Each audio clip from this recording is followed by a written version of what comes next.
తెలుసుకుందామండి. ప్రీపాండరెన్స్ of possibilities అంటే ఇది మనకి సివిల్ కేసెస్లో అప్లై అవుతుంది. ఈ 2 ప్రిన్సిపల్స్ వచ్చేసి దేని గురించి చెప్తాయంటే మనం ఎంత ఎవిడెన్స్ని ప్రూవ్ చేస్తే కేస్ మన ఫేవర్గా వస్తుంది అని చెప్పేదే మనకి ఈ ప్రీపాండరెన్స్ ఆఫ్ పాసిబిలిటీస్ కానీ బియాండ్ ద రీజనబుల్ డౌట్ కానీ. ఈ ప్రీపాండరెన్స్ ఆఫ్ ద పాసిబిలిటీస్ వచ్చేసి మనం సివిల్ కేసెస్లో అప్లై చేస్తాము. సో ప్లెయింటిఫ్ ఏదైనా కోర్టులో కేసు వేసి ఏదైనా క్లెయిమ్ చేస్తున్నాడంటే అతని కేసుని అతను 51%ని ప్రూవ్ చేస్తే ఆ జడ్జ్మెంట్ అనేది అతని ఫేవర్గా వస్తుంది అనమాట. కానీ మనకి బియాండ్ ద రీజనబుల్ డౌట్లో క్రిమినల్ కేసెస్లో అప్లై అవుతుంది కాబట్టి మనం ఏదైనా ఒక కేసుని ప్రూవ్ చేస్తున్నామంటే దాన్ని 101% వరకే ప్రూవ్ చేయాలన్నమాట. అప్పుడే మనం అక్యూజ్డ్కి శిక్ష పడేలాగా చేయగలుగుతాం అనమాట. ఇప్పుడు ఫర్ ఎగ్జాంపుల్ మీరు ప్రీపాండరెన్స్ ఆఫ్ పాసిబిలిటీస్లో చూసుకున్నారంటే ఇప్పుడు ఒక ప్రాపర్టీ ఉంది, ప్లెయింటిఫ్ డిఫెండెంట్ ఇద్దరు ఆ ప్రాపర్టీని క్లెయిమ్ చేస్తున్నారు అనమాట. ప్లెయింటిఫ్ ఏమో రిజిస్టర్డ్ సేల్ డీడ్ పెట్టుకొని ఉన్నాడు, ఇక్కడ డిఫెండెంట్ ఏమో ఓన్లీ అన్రిజిస్టర్డ్ గిఫ్ట్ డీడ్ పెట్టుకున్నాడు అనమాట. సో అంటే ఏంటి, ఒక పర్సన్ ఒక అతనికి ప్రాపర్టీని సేల్ చేశాడు. ఎలా సేల్ చేశాడు? రిజిస్టర్డ్ డాక్యుమెంట్ ద్వారా సేల్ చేశాడు. ఇంకొక అతనికి కూడా అది గిఫ్ట్ చేశాడు అనమాట. ఎలా చేశాడు? అన్రిజిస్టర్డ్ గిఫ్ట్ డీడ్ ద్వారా గిఫ్ట్ ఇచ్చాడనమాట. సో ఇక్కడ మనం చూసుకున్నట్లయితే మనకి గిఫ్ట్ అనేది ఒక ఇమ్మూవబుల్ ప్రాపర్టీని మనం గిఫ్ట్ చేస్తున్నప్పుడు త్రూ రిజిస్టర్డ్ డాక్యుమెంట్ ద్వారానే చేయాలన్నమాట.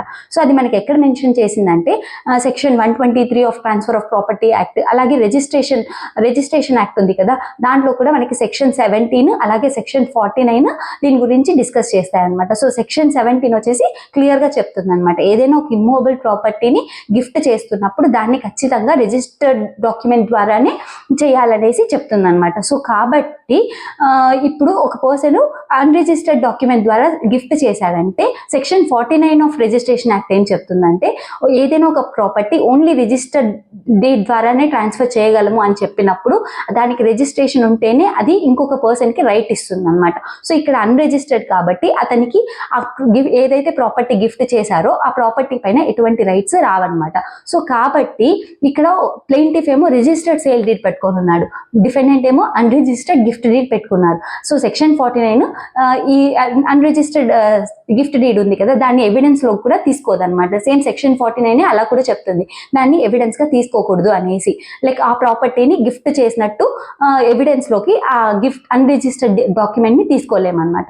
సో కాబట్టి ఇక్కడ ఎవరు కేసుని ఎక్కువ ప్రూవ్ చేశాడు, ఎవరైతే రిజిస్టర్డ్ సేల్ డీడ్ పట్టుకొని ఉన్నారో వాళ్ళు ఆ కేసుని ఎక్కువ ప్రూవ్ చేశారు కదా, కాబట్టి ఈ పర్సన్కి ప్రాపర్టీ అనేది వెళ్తుంది అనమాట. సో దీన్ని మనం ప్రీపాండరెన్స్ ఆఫ్ పాసిబిలిటీస్ అంటాం అనమాట. సో ఇప్పుడు ప్లెయింటిఫ్ కానీ 51% అతని కేసుని ప్రూవ్ చేశారంటే ఆ కేసు జడ్జ్మెంట్ వచ్చేసి ప్లెయింటిఫ్కి ఫేవర్గా వెళ్తుంది. అదే డిఫెండెంట్ కానీ 51% అతని సైడ్ ప్రూవ్ చేశాడంటే ఆ కేసు అనేది మళ్ళీ డిఫెండెంట్ సైడ్కి వెళ్తుంది అనమాట. దాన్నే మనం ప్రీపాండరెన్స్ ఆఫ్ పాసిబిలిటీస్ అంటాము.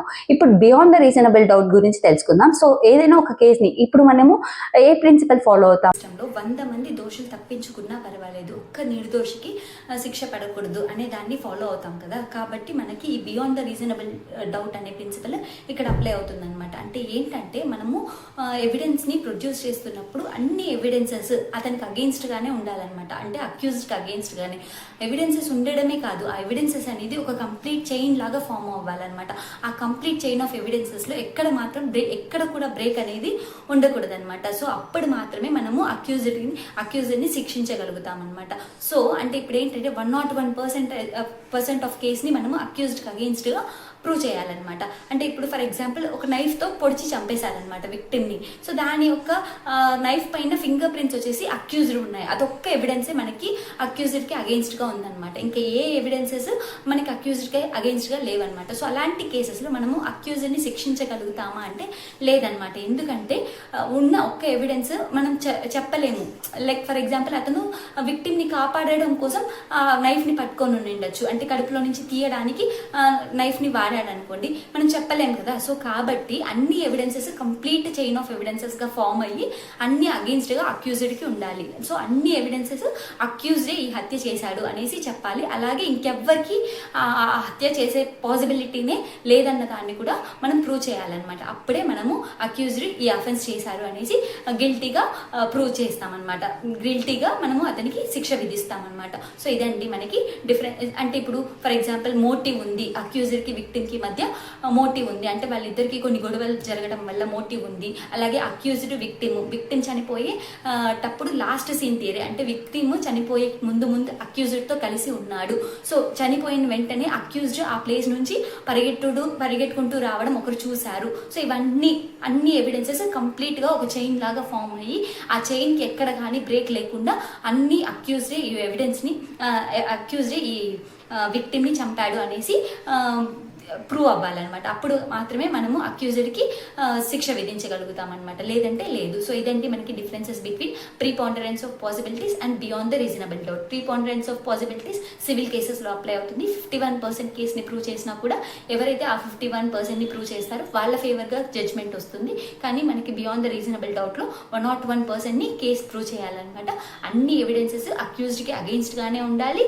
అలాగే అక్యూజ్డ్ మాత్రమే ఈ అఫెన్స్ చేయగలుగుతారు, ఇంకెవరు ఈ అఫెన్స్ చేసే ఆప్షనే లేదు అన్న విధంగా మనము కేసుని ప్రూవ్ చేయాలన్నమాట. అప్పుడు మాత్రమే మనము అక్యూజర్కి శిక్ష విధించగలుగుతాం అనమాట. Thank you.